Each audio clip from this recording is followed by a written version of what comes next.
Hi friends, it's Danielle with Take Care Mama. I literally just a few minutes ago finished The Green Mile by Stephen King.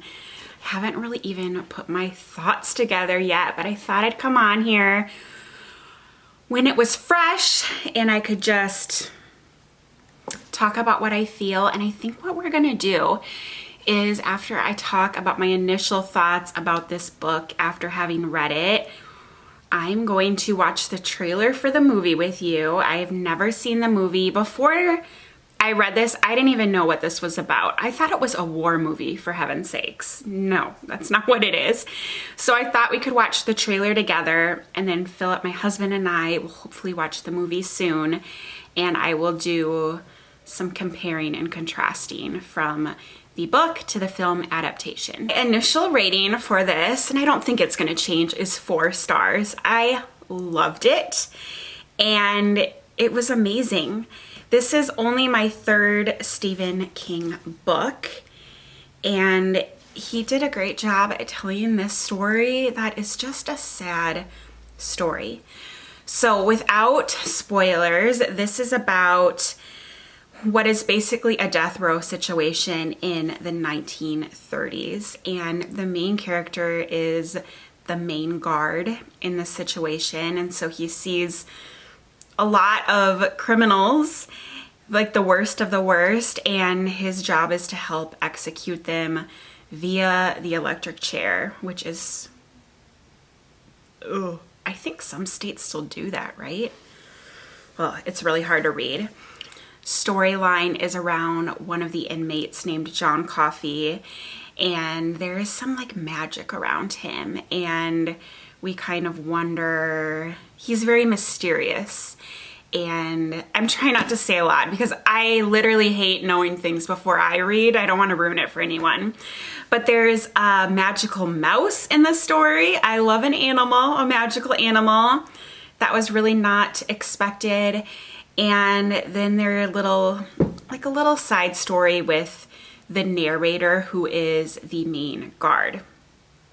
This is not scary in the sense of like, boom, a ghost jumps out, or boom, something happens to startle you. It's more scary in that we're talking about the electric chair, and also these criminals in here have done heinous crimes. So there's talk about, 2 children were raped and their bodies bleeding out. And so it's hard, it's gory. It describes execution in the electric chair in a very detailed manner. And so that's where we get the scariness. But I think other than that, it's just a sad, I want to say sad, sweet story. And the few other Stephen Kings I've read, again, I am a newbie to Stephen King, for me has had that vibe to it. Like, hard to read, hard content, but there seems to be a sweetness in Stephen King's writing.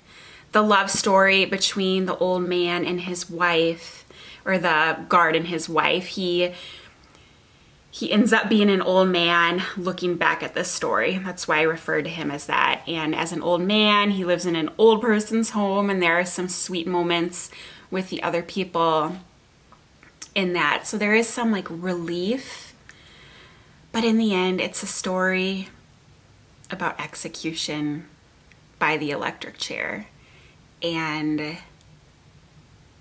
while very hard to read, I'm very glad I did, and I'm excited for the movie. So I'll do a screen recording.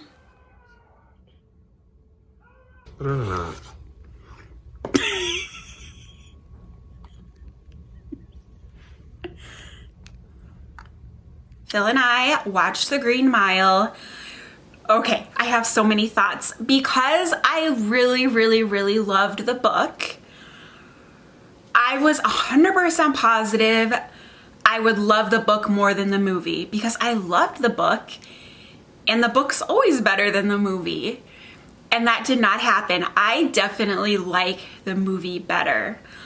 But while I love the movie more than the book, watching the movie made me love the book even more. It just made me love the story even more. And I think this story is just better in film. It's like the electric chair is so visual, and seeing it is creepy, and hearing the noises associated with it is creepy. And it was way scarier than the book, at least with my experience. I think during the really horrible parts during the book, it's not that I skimmed or skipped over it, but I think I kind of shut my imagination down because it's so scary. But with the movie, it slaps you in the face. I don't consider the book scary, and while the movie isn't a scary movie or a horror movie, I was scared during this movie multiple times. When a book is adapted to a movie, there are always things you need to cut because a movie is 2 hours long, and a book, the experience is several hours long. And I loved all of their choices. Usually you get upset, but I loved what they cut. They cut my least favorite character, and they cut things that I understood why, and then they put things together, and I liked it. And even some scenes that were changed, I think elevated the story. And one scene in particular made me understand a subplot point better that I didn't really get from the book, but after seeing the movie, I understood better. I think my only real critique of the movie versus the book is I don't think the movie showed the relationships as much as the book did. Paul, the guard's marriage, while it was shown in the movie, I didn't get the sense of how close and tight their marriage was. Paul's relationship with the warden and his wife, obviously it was shown in the movie, but again, the book just showed how deep that relationship was. And that really is the only part that I liked the book better, is just showing those deep relationships. If you don't know anything about The Green Mile and want to read it and don't want to be spoiled, I'm going to talk about some things in this next section that might spoil things for you.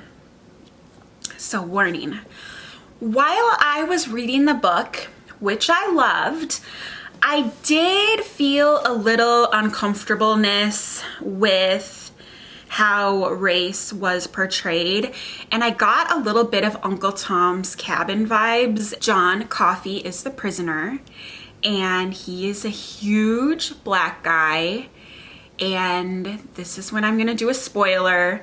We learn he has magical healing powers, and it just seemed, I couldn't put my finger on it, but it seemed a little uncomfortable. And as I watched the film, that uncomfortableness grew. He is a very tall man, and in the movie, I mean, the actor's huge, so it was very realistic, but the angles of the camera made him look even bigger than he was, and to me it almost felt a little cartoonish-y. Like, look at this huge, big black man. And I looked up some things on Google, and I guess there's this whole trope that Spike Lee coined called the Magical Negro, and it's been around for years and years in literature and film. And that is when there is a black person who's kind of the hero of the story, or a subplot hero, and he's usually disabled in some way. John Coffey has a very low mental IQ, and he has magical powers, and he uses those powers to progress the plot and to help the problems in the story and to help the white problems. The issue people take with this is it's always like the white people that the black man helps instead of black people problems. And it's kind of viewed as a throwback to the noble savage. And I struggle because I still love the story. I loved the book. I loved the movie. I don't know if it would fly today. I don't know if Stephen King would write the story today. I don't know if the movie would do well today. I mean, it is aged quite a bit. The soundtrack was so cheesy to me. Different sexual jokes were so cheesy to me. It definitely showed its age. It's been years and years since this movie came out. And I think maybe it's time to put this trope to bed. As we're on the topic of race, King uses the N-word several times in the story. And I don't know how I feel about that. I hear both sides of the conversation. One, it's not King who's saying those words, it's the characters in those books. And people say that word today to be sure, but back then people said that word often. And so he is telling the story of the time. On the other hand, the author is a white man, and do white authors have a responsibility to not use that word? I don't know. I'm very conflicted, and I don't really know what the point of this end rant is. I loved the book. I did have problems with the story. The magical Negro trope definitely stood out to me. I don't think this would fly in the year 2021. Let me know what you think about the book, the movie, the racial issues I pointed out. I would love to know. Thank you so much. If you enjoyed this, I might make this into a mini series where I read a book, watch the movie, compare, contrast, and discuss. Thanks for watching. Have a wonderful day and take care. Bye, guys.